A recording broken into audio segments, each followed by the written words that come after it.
नमस्कार दोस्तों, मेरे चैनल विजयास लाइफ में आप सबका स्वागत है। आई होप आप सब ठीक होंगे। आज मैं आपको एक विचित्र भक्त की कथा सुनाऊंगी। ये भक्त बहुत ही सरल व्यक्ति थे, लेकिन ये खूब खाते थे और जब खूब खाएंगे तो करेंगे क्या, बस सोते ही रहेंगे। इनके घर वाले भी इनसे बहुत परेशान थे। एक दिन सब परेशान होकर कहने लगे कि कितना खाते हो तुम, काम वाम कुछ करते नहीं हो, खाते रहते हो और सोते रहते हो, चलो निकल जाओ यहाँ से। बेचारा बड़ा परेशान हुआ, निकल गया घर से। रास्ते में जाते जाते एक मंदिर में एक महात्मा जी को देखा। महात्मा जी बड़े तंदुरुस्त थे, तो उसने सोचा ये महात्मा जी जरूर बहुत खाते होंगे, तभी इतने तंदुरुस्त हैं। अब गया महात्मा जी के पास, देखा तो वहाँ उनके और भी चेले थे, तो बोला महाराज मुझे अपना चेला बना लो। महात्मा जी बोले ठीक है। उसे मंत्र दिया, तुलसी की माला पहनाई और बोले आओ। अब वो बोला महाराज मुझे काम क्या करना होगा। महात्मा जी बोले काम काम कुछ नहीं है, बस सुबह शाम आरती में खड़े रहो, राम राम जपते रहो और दिन में 2 बार पंगत होती है, खूब खाओ। बोला महाराज केवल दिन में 2 बार। महात्मा जी बोले तुम 4 दफ़ा खाओ, कोई दिक्कत नहीं है। अब वो सोचने लगा कि बढ़िया हो गया, ये तो काम कुछ करना नहीं है, खूब खाने को मिलेगा, तो वहीं मंदिर में रह गया। अब उसे क्या पता था कि यहाँ भी मुसीबत आने वाली है। एक दिन उसने सुबह उठकर देखा कि मंदिर में कुछ बना ही नहीं, सब चूल्हे चौखट ऐसे ही ठंडे पड़े हैं। उसने महात्मा जी से पूछा कि महाराज आज कुछ बनेगा नहीं। महात्मा जी बोले आज एकादशी है ना, इसलिए। वो बोला महाराज तो महात्मा जी बोले अरे तुम एकादशी का मतलब नहीं जानते, आज ना कुछ बनेगा ना कुछ मिलेगा। वो बोला महाराज हमको भी नहीं मिलेगा। महात्मा जी बोले हाँ तुमको भी नहीं मिलेगा। वो बोला महाराज और चेलों से कराओ, अगर हमने करी एकादशी तो हम तो द्वादशी भी नहीं देख पाएंगे, द्वादशी तो छोड़ो आज शाम तक ही समाप्त हो जाएंगे। बोला महाराज हम खाने के बिना नहीं रह सकते। अब महाराज मुस्कुराए और बोले ये तो बड़ी समस्या हो गई, मंदिर में तो कुछ बनेगा नहीं, तुम बना लोगे। तो वो बोला महाराज मरता क्या ना करता, हम सब बना लेंगे। तो महाराज बोले ठीक है, तो जाओ भंडार में से आटा ले लो और उसके हिसाब से सामग्री ले लो। तो वो गया भंडार में, जल्दी जल्दी 2.5 सेर आटा, आलू, नमक, मिर्ची, तेल जो मिला सब ले लिया और जल्दी जल्दी जाने लगा। तो महात्मा जी बोले कि वैसे तो अब तुम वैष्णव हो गए हो तो तुम्हें भोजन करना नहीं चाहिए, लेकिन कोई बात नहीं, तुम ऐसा करना प्रसाद बुद्धि से बनाना और प्रभु को भोग जरूर लगाना। उसने बोला ठीक है महाराज।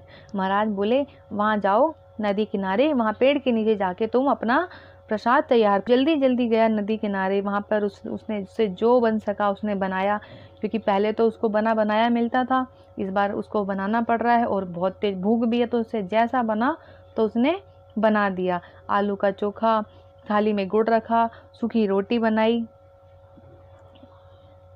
अब उसको याद आया कि महात्मा जी ने बोला था कि भगवान को भोग लगाना है।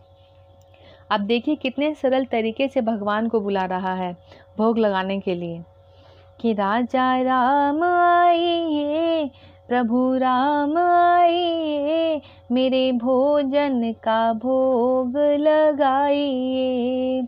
हो राजा राम आइए, प्रभु राम आइए, मेरे भोजन का भोग लगाइए। उसने प्रभु को पुकारा, लेकिन प्रभु नहीं आए। तो वो बोला प्रभु यहाँ तो नदी का पानी और सूखी रोटी है, आना है तो जल्दी आ जाओ, हमें बहुत भूख लग रही है। भगवान तब भी नहीं आए।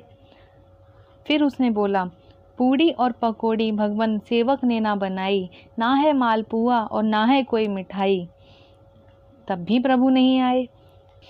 फिर उसने सरलता से एक बात बोली, उस पर प्रभु प्रसन्न हुए।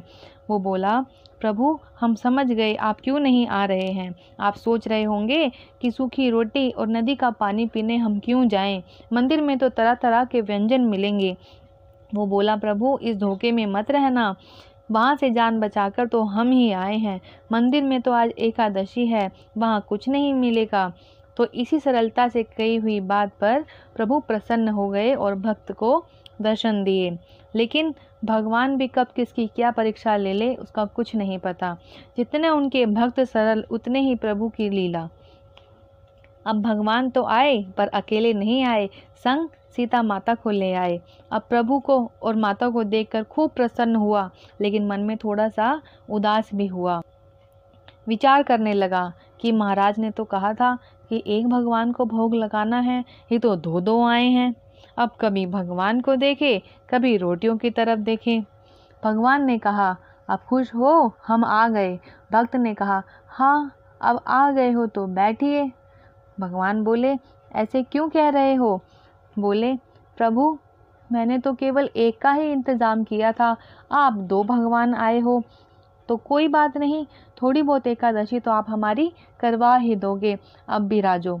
भगवान श्री सीताराम जी बैठ गए और उसने उनको भोजन परोसा और जो भी कुछ बचा था उसने खाया। कहने लगा, थोड़ा बहुत तो भूखा रहा, लेकिन आपको देखकर बहुत अच्छा लगा। पर एक काम करना, आप दो आते हो अब मैं इंतज़ाम ज़्यादा का करूँगा अगली एकादशी पर, लेकिन प्रभु जल्दी आ जाना, इस बार की तरह परेशान मत करना। भगवान बोले, आ जाएंगे आ जाएंगे। उसने आकर गुरुजी से कुछ नहीं कहा। उसे लगा कि भगवान इसी तरह आते होंगे। अब आई अगली एकादशी तो उसने गुरुजी से कहा, गुरुजी थोड़ी सामग्री और बढ़ाइए। महाराज बोले, क्यों, क्या हुआ? वो बोला, वहाँ तो दो भगवान आते हैं। महात्मा जी ने उसकी तरफ देखा और मन में हंसते हुए सोचे कि भूखा रहा होगा इसलिए कह रहा है। महाराज बोले, कोई बात नहीं, एक सेर आटा और बढ़ा दो और सामग्री और बढ़ा दो। अब जाकर नदी किनारे पेड़ के नीचे फिर से जल्दी जल्दी प्रसाद बनाने लगा। जैसे ही प्रसाद तैयार हुआ फिर प्रभु को बुलाने लगा और भगवान तो जैसे समझ लो इंतज़ार ही कर रहे थे उन्हें पुकारने का। तो उसने बोला, राजा राम आइए, सीता राम आइए, मेरे भोजन का भोग लगाइए। हो राजा राम आइए, सीता राम आइए, मेरे भोजन का भोग लगाइए। जैसे ही भक्त ने पुकारा प्रभु तुरंत प्रकट हुए, लेकिन इस बार लक्ष्मण जी को भी साथ ले आए। और जैसे ही उसने तीन भगवान को देखा उसने बोला, हद ही हो गई, एक को बुलाया तो दो आते हैं, दो का इंतज़ाम करो तो तीन आते हैं। उसने बोला, अब ये जजमान कौन है? भगवान बोले, ये हमारे छोटे भाई हैं। वो बोला, छोटे भाई, सचमुच लगते तो नहीं हैं, ना स्वभाव से ना स्वरूप से, कहीं से नहीं लगते, पकड़ तो नहीं लाए कहीं से? बोले, नहीं नहीं, सच में हमारे छोटे भाई हैं, ऐसे क्यों कह रहे हो? बोला, नहीं प्रभु, क्षमा करना, बुरा ना मानना, छोटे भाई हैं, अच्छा है, अब आ गए हैं तो कोई बात नहीं, लेकिन प्रभु एक बात बताओ, हमने ठाकुर जी के भोग का ठेका लिया है या ठाकुर जी के पूरे खानदान का? गुरुजी ने कहा था कि भगवान को भोग लगाना, आप दो भगवान आए, अब ये भाई साहब भी आ गए।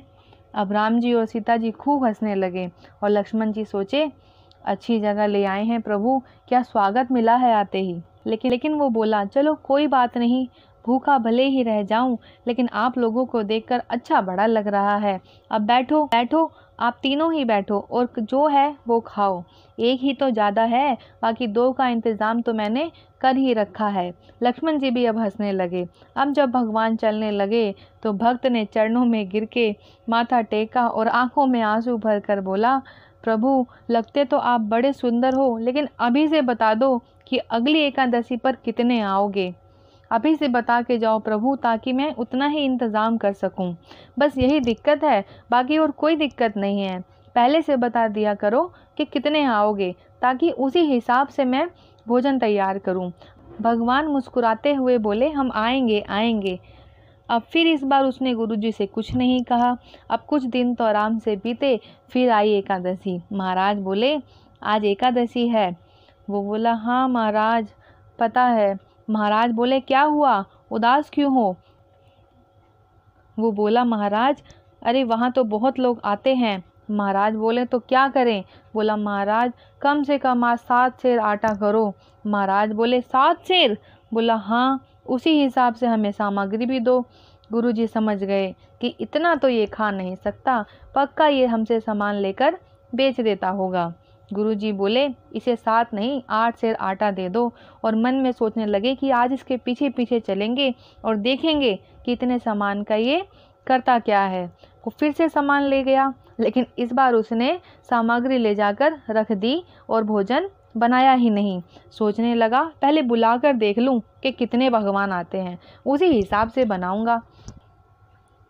अब भोजन बनाया नहीं और प्रभु को बुलाने लगा। उसने कहा कि राजा राम आए, सीता राम आए, कि लक्ष्मण राम आए, मेरे भोजन का भोग लगाइए। हो राजा राम आए, सीता राम आए, लक्ष्मण राम आए, मेरे भोजन का भोग लगाइए। और जैसे ही भक्त ने पुकारा, प्रभु तुरंत प्रकट हुए। और इस बार जैसे ही उसने देखा, प्रभु आए संग पूरे राम दरबार। राम जी, सीता जी, लक्ष्मण जी, हनुमान जी, भरत जी, शत्रुघ्न जी। उसने देखा, उसने बोला, जय हो प्रभु, जय हो प्रभु। लेकिन एक बात सुन लो। प्रभु बोले, क्या? वो बोला, एक भगवान को बुलाया तो 2 आए, 2 को बुलाया तो 3 आए, अब 3 को बुलाया तो आपने हद ही कर दी। अब आप हमारी भी बात सुन लो कि आज हमने भोजन बनाया ही नहीं, वो रखा सामान, बनाओ और खाओ। भगवान बोले, क्यों, तुम नहीं बनाओगे? बोला कि नहीं, जब हमें मिलना ही नहीं है तो हम क्यों बनाएं, अब आप ही बनाओ और खाओ। हमने कितना समझाया था आपको, लेकिन आप अपनी आदत छोड़ते ही नहीं। नर नारी तो ठीक है। अब वो हनुमान जी को देखकर बोला कि आज तो आप वानर भी साथ ले आए, हम तो नहीं बनाएंगे प्रभु, हमसे ना हो पाएगा। अब भगवान खूब हंसने लगे। बोला, प्रभु हंसने से कुछ नहीं होगा, और जाकर पेड़ के नीचे बैठ गया। अब नज़ारा देखिए। भरत जी सब्जियां काट रहे हैं, लक्ष्मण जी लकड़ियां चुन चुन कर ला रहे हैं, और हनुमान जी अपनी पूंछ से चोखा साफ कर रहे हैं और हाथों से चोखा पोतने लगे। शत्रुघ्न जी भी सब्जियां इधर से उधर रखने लगे। और जैसे ही जानकी माता आकर बैठी खाना बनाने के लिए, अनेकों सिद्ध महात्मा प्रकट हो गए कि मैया हमें भी प्रसाद दो, मैया हमें भी प्रसाद दो। अब ये तो बेचारा आंख बंद करके बैठ गया। इससे पूछा कि आंख बंद किए क्यों बैठे हो? तो बोला, जब हमें मिलना ही नहीं है तो हम बनते हुए भी तो नहीं देख सकते ना, कि किसी और को मिले। इतने सारे महात्मा को देखकर बोला, थोड़ा बहुत बच भी जाता तो ये नहीं बचने देंगे। अब इनके गुरुजी पीछे से आए और सोचे कि देखें ये इतनी सामग्री का करता क्या है। तो गुरुजी ने क्या देखा कि चेला तो बैठा हुआ है और सामान सामने रखा हुआ है, गुरुजी को कुछ नहीं दिख रहा।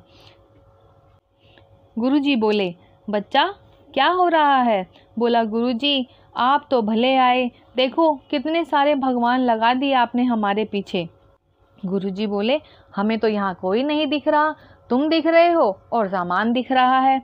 अब भगवान मुस्कुराए तो भक्त रोकर बोला, ये अच्छी दोहरी मुसीबत में डाला है आपने हमको। आप हमें दिख रहे हो लेकिन गुरुजी को नहीं दिख रहे, इनको भी दिखो। भगवान बोले, नहीं हम इन्हें नहीं दिखेंगे। तो बोला, क्यों नहीं दिखोगे? वो तो हमारे गुरुजी हैं, वो तो सब जानते हैं, हम तो कुछ नहीं जानते, वो कितने महान हैं, कितने ज्ञानी हैं। भगवान मुस्कुराए और बोले, इसमें कोई संदेह नहीं है बच्चा कि तुम्हारे गुरु बहुत ज्ञानी हैं, बहुत महान हैं, वह एक भजनी पुरुष हैं, लेकिन वो तुम्हारी तरह सरल नहीं हैं। जितने तुम सरल हो उतने तुम्हारे गुरु सरल नहीं हैं। तो मैं तो केवल सरल को ही सरलता से मिलता हूँ। अब गुरुजी ने पूछा कि क्या बात है? तो वो बोला, गुरुजी भगवान कह रहे हैं कि आप सरल नहीं हो। तो गुरुजी इस बात को सुनकर रोने लगे कि सचमुच सब कुछ जीवन में मिला पर सरलता नहीं मिली, और जिससे भगवान मिलते हैं बस वही चीज़ नहीं। अब गुरुजी भाव विभोर होकर रोने लगे तो भगवान प्रकट हो गए और उनको दर्शन दिए। इसलिए भगवान कहते हैं कि तुम मुझे सरलता से पा सकते हो। आशा करती हूँ आपको आज की ये कथा पसंद आई होगी। अगर आपको पसंद आई हो तो प्लीज़ आप मेरे चैनल को सब्सक्राइब कीजिए, वीडियो को लाइक कीजिए। धन्यवाद।